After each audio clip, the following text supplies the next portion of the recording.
Sancan kimi tok hamısı partlayır, tökülür üstümüzə. Alışır, yanır. Bu boyda bina yanmayacaq. Vallahi bir dənə kondisioner Səndən balalarım üçün qorxuram.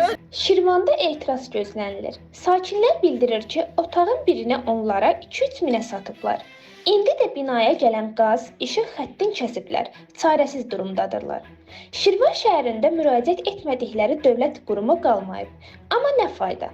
Media TV, Azmedia qrupu Şirvan şəhər köhnə yataqxana kimi tanınan binanın sakinlərini təqdim edir. Aidiyyatı üzrə qarşı tərəfi dinləməyə hazırıq. Mən Şirvan şəhər Leytenant İbrahimov küçəsində yataqxanada yaşayıram. Ağayeva Məlahət Əlləzi qızı. Yataqxana sakiniyəm. Düz 12 aydır, bizdən 15 manatdan qazdan pul yığırlar. Çek tələb, mən şəxsən öz adımdan deyirəm, dəfələrlə çek tələb eləmişəm qaz pulu yığandan, dedi qanunsuzdur. Biz çek verə bilmərik. Mən dedim ki, əgər qanunsuzsa, niyə qanunsuz olaraq vətəndaşlardan 15 manat pul alırsınız? Dedi, gedin müdiriyyətə deyin. Dedim, gedin müdiriyyətə deyin ki, belə bir vətəndaş bunu deyir. Dedi, mən deyə bilmərəm. Dəfələrlə, hər ay gələndə davi ilə, qırğınla verilirdi pul. Tək mən yox, buradakı sakinlər də. İndi may ayı, indi iyun ayıdır, qazı kəsiblər. Niyə? Səbəb nədir? Əgər qanunsuz idisə, vətəndaşlardan niyə 15 manat pul alınırdı? İndi ya çəkimiz, ya gəlib bura şotçu qoysunlar. Təhlükəsizlik deyirlər, qazı kəsiblər. Hərə evində bir dənə balon qazı yandıracaq və ya tok peçi yandıracaq. Təhlükəsizlik deyil bu. Bizim təhlükəsizliyimizə cavab verən kim olacaq? Burada cəmaat var da, bu körpə uşaq var burada. Burada evimdə bir nəfər işləyən ailəli var. adamlar. Mən də nə qalmalıyam ki, açsız qalmalıyıq. Saat 4-dən gəlmişik, elə bir qutum çay içməmişik. Gelirsən, oradasa bir 3 aydır. Verməm, siz 15 manat pul. Hər adam başı, hər adam başı. Verdiyin dənə dünya demirsiniz ki, hər adam başı. Baksız cəmaat əşkəlmir. İnsan baksız əşkəlmir.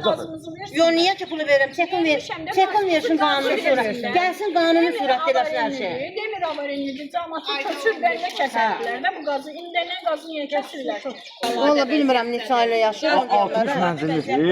Aca bir, otaqda bir 5 baş. Aca 200 olsun. Çəkiliş olanda hamı Bu belə cəmaat indi deyin də. yaxşıdır. Yox, bu cavan nətər bu qalacaq. Bu körpə uşaqlar var. Biz başı bu körpə uşaqlar nə Yayın olacaq? günündə. Buyur. Şikayətim odur ki, qaz versinlər, qazı kəsiblər, heç xəbərsiz, xəbər eləmədən. İndiki işıqlarımız da deyir, işıq işlədir. İşığı nəyə təşkil edir? Hamısı qəzalıdır. Sancan kimi tok hamısı partlayır, tökülür üstümüzə. Alışır, yanır. O şot çıxıb qoyursan. Sarağacın gətirsin qoysun, qaz qoysun, sarağacın. Şot çıxıyorsun, ya da ki, bas su verirsin pulu. Gətirib şot şey verirlər, kağız verirlər. O pulu hamısını verirlər. Burada gətirəcək kağız qoyursun, Bu qazı kəsməklə deyir ki, hamımız iş adamı yox. Gəlin zulümlə, çörək iraqlayırıq. Toku qoşaq, bu boyda əhali, toku qoşsa, bu boyda bina yanmayacaq. Vallahi bir dənə kondisioner Səndən balalarım üçün qorxuram, öz canım da oynadım. 3 dənə balam var mənim, həyatı təhlükədədir mənim uşaqlarım. Qazsız qazalı deyil. yox, bir dənə kondisioneri taxmaq üçün. Nasıl ki, göz işıqdır. Hamısı yanacaq. 50, 60, 70 şeydir, nədir? Toklar. Tokdan yanıb.